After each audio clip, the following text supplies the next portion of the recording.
வணக்கம். என் பேர் முல்லை மோகன், ராசிபுரம், நாமக்கல் மாவட்டம். உங்ககிட்ட என்ன பேசணும் அப்படின்னா, நேற்று டாபிக் வந்து குலதெய்வம். அஸ்ட்ராலஜராக இருக்கேன். அஸ்ட்ராலஜர், பிரசன்னம், டேரட் ரீடர் எல்லாமே. இது எல்லாமே ஏன் சொல்கிறேன் அப்படின்னா, எல்லாம் கலந்து தான் ஒரு பிரச்சனைக்கான தீர்வுகளை நம்ம எடுக்கிறோம். இப்போ ஃபஸ்ட்டு டாபிக் நம்ம என்ன பேசுகிறோம் அப்படின்னா, குலதெய்வம்.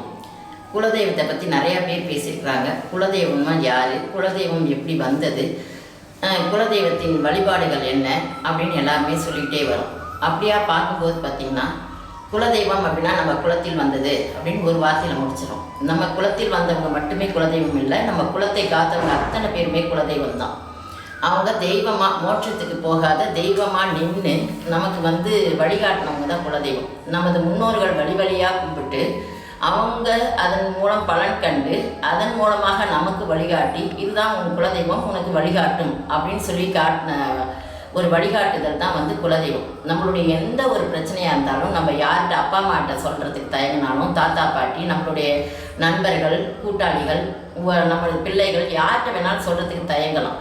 ஆனால் நம்ம வந்து குலதெய்வத்திட்ட போய் சொல்கிறதுன்றது வந்து எளிமையான விஷயம். நம்ம போகிறோம், ஏன் சந்தோஷமாக இருந்தாலும் சரி, வருத்தமாக இருந்தாலும் சரி, நான் இப்படி இருக்கேன், நான் உன் வீட்டு குழந்தை, என்னை இப்படி கஷ்டப்படுத்தலாமா, என்னை இப்படி வளர்த்தி விடு, நான் இப்படியா வளரணும் அப்படின்ற ஒரு விஷயத்தை நம்ம உரிமையோடு கேட்கக்கூடிய ஒரு இடம்தான் குலதெய்வம். இதை தான் மகா பெரியவர் சொல்கிறாரு, நீ வருடத்திற்கு 2 முறை குலதெய்வம் கோயிலுக்கு போ. உனக்கு ஒரு சிரமமா, ஒரு முடிக்காணிக்கை எடுத்து வை, குலதெய்வத்திற்குன்னு ஒரு உண்டியல் எடுத்து வை, குலதெய்வத்துக்குன்னு ஒரு தீபம் போடு, குலதெய்வத்துக்குன்னு ஒரு பிரார்த்தனை வை.